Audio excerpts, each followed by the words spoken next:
శివుడు అసలు లయకారకుడు అని మనం అనుకుంటున్నాం కానీ సృష్టి స్థితి లయలు మూడు చేసేటటువంటి వాడు పరమేశ్వరుడే. అంతెందుకు ఇంకా సంహార తిరోధానాలు కూడా మళ్ళీ ఇంకొక రూపంలో ప్రళయమైన తర్వాత మళ్ళీ ఉద్భవింపజేయడానికి మూల కారణం కూడా ఆయనే అని చెప్తారు.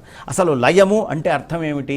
ఈ చరాచర భూత సృష్టి మొత్తాన్ని ఏమాత్రము పాడైపోకుండా ఆయన లోపల లయం చేసుకొని మళ్ళీ సృష్టి చేయాల్సి వచ్చినప్పుడు ఏమీ పాడవకుండా ధాత యథాపూర్వమ కల్పయన్ యథాతథంగా బయటికి తీసిచ్చేటటువంటి వాడు కాబట్టి ఆయన్ని లయస్వరూపుడు అని చెప్తారు. లయము అంటే అలా చక్కగా లీనమైపోతుంది అనమాట. పరమేశ్వరుడిలో లీనమై మళ్ళీ అవసరమైన నాడు బయటికి వస్తుంది. కాబట్టి ఆయన్ని లయస్వరూపుడిగా చాలా ప్రత్యేకంగా చెప్తారు.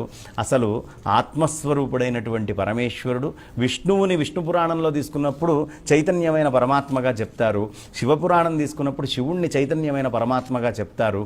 వాళ్ళ నుంచే ఈ బ్రహ్మ విష్ణు మహేశ్వరులు సత్వ రజస్తమో గుణాలు మూడు ఉద్భవించి సృష్టి స్థితి లయ కార్యక్రమాలని చేస్తున్నాయి అని సంకేతంగా చూపించడమే తప్ప ఈ పరమేశ్వరుడే ఆ విష్ణువుకి ఆ బ్రహ్మకి అందరికీ కూడా మూల పురుషుడు చైతన్య స్వరూపంగా మనం తీసుకుంటే, కాబట్టి అంతటి ఈ కార్యక్రమాలన్నిటికీ మూలమైన వాడు కాబట్టి లయస్వరూపుడిగా ఆయన్ని చూపించడం, లయస్వరూపుడిగా ఆయన్ని గుర్తెరింగడం అనేటటువంటి అంశాలు మనకి చక్కగా ప్రస్ఫుటంగా ఈ పురాణాలు ఇతిహాసాలు ఇవన్నీ కూడా మనకి చూపిస్తూ